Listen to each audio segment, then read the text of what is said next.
Sa bawat pagsikat ng araw, may mga pamilyang muling haharap sa parehong tanong. Ito ay, ano ang kakayanin ng budget ngayon? Sa palengke, tila mas mabigat ang timbangan, hindi dahil sa dami ng binili, kundi sa taas ng presyo. Ang dating sapat na pera para sa isang linggong pagkain, ngayon ay pang ilang araw na lamang. Ang pamasahe, gasolina, kuryente at tubig, unti-unting kumakain sa maliit ng kita ng mga manggagawa.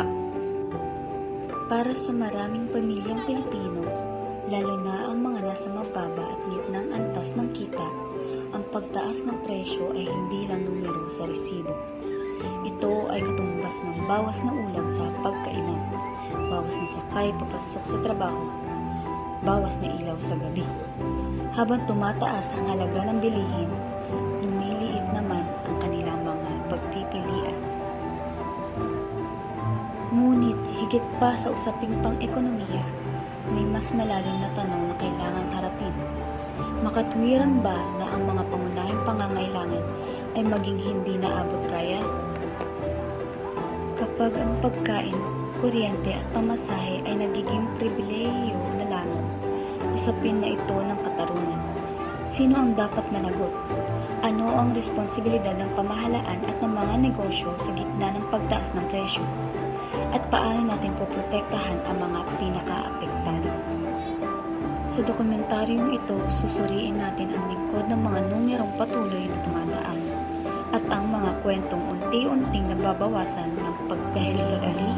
Ang tanong ay hindi lang kung bakit tumataas ang presyo, kundi kung sino ang tunay na nagbabayad.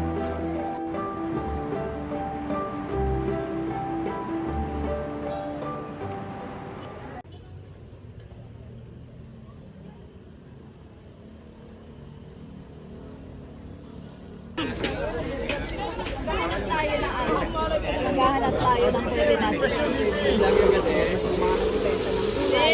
Yung isa-isa natin sila. Ako si Ali. So, tatanong namin kung magkano yung mga benta niyo po sa mga. Dito, 10-10, mababa ngayon. Ito, kamatik, 10 din. Sibuyas, 20. Sa, magkano ito yung magbenta?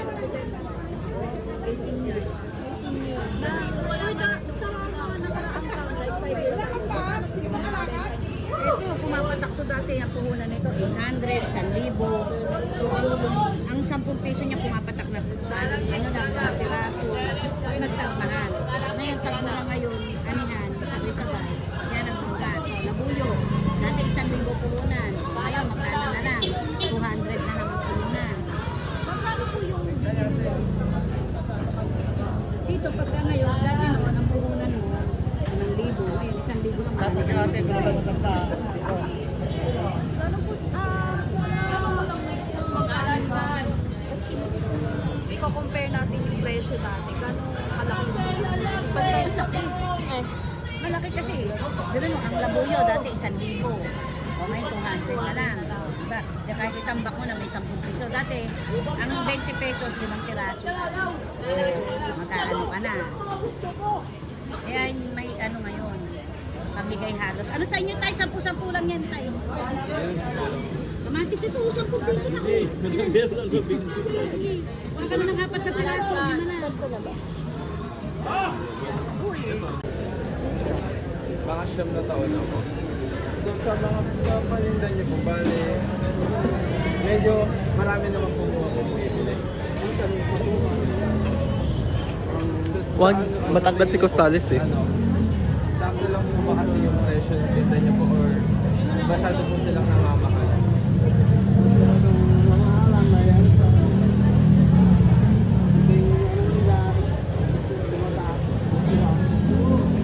Kasi ano nyo po dito, sa kunyari po, pag bibilihin nyo po sila, medyo mataas po ba yung pagbili nyo? Tumaas po. Tumaas po kayo. Kahit yung mga Matagad si Costales nga ni. Hindi nga Ato.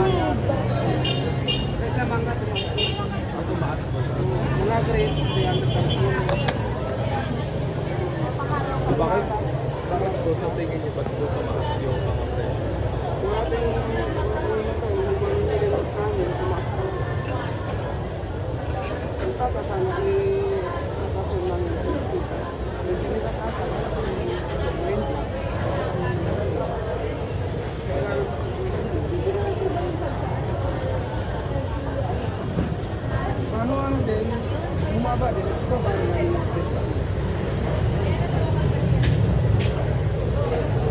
Okay na. Yun lang po. Thank you po.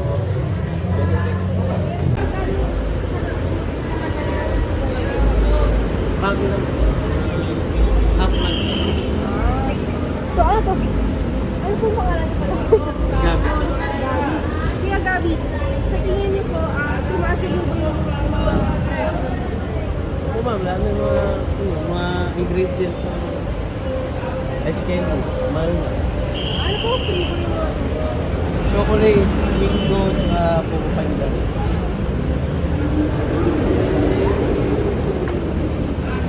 So, po, sa tingin niyo po, kumikita naman po kayo ng malaki dyan? Or Sakto lang ma'am.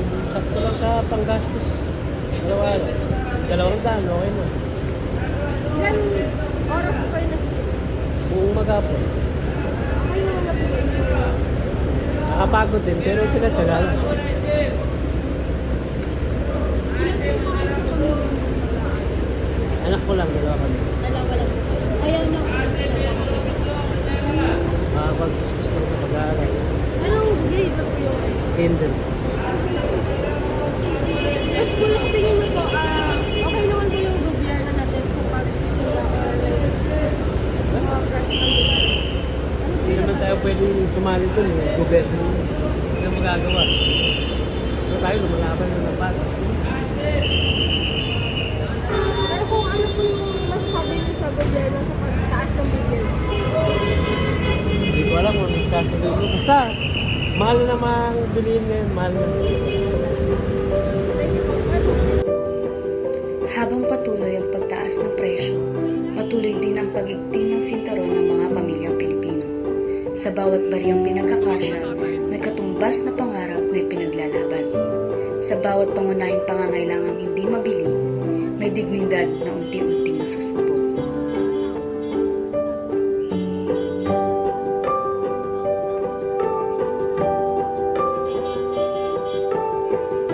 Ang isyu ng pagtaas ng presyo ay hindi lamang usapin ng ekonomiya. Isa itong usapin ng katarungan. Dahil kapag ang pagkain, kuryente at pamasahe ay nagiging luho sa halip na karapatan, kailangang itanong, para kanino ba talaga ang pagmulat?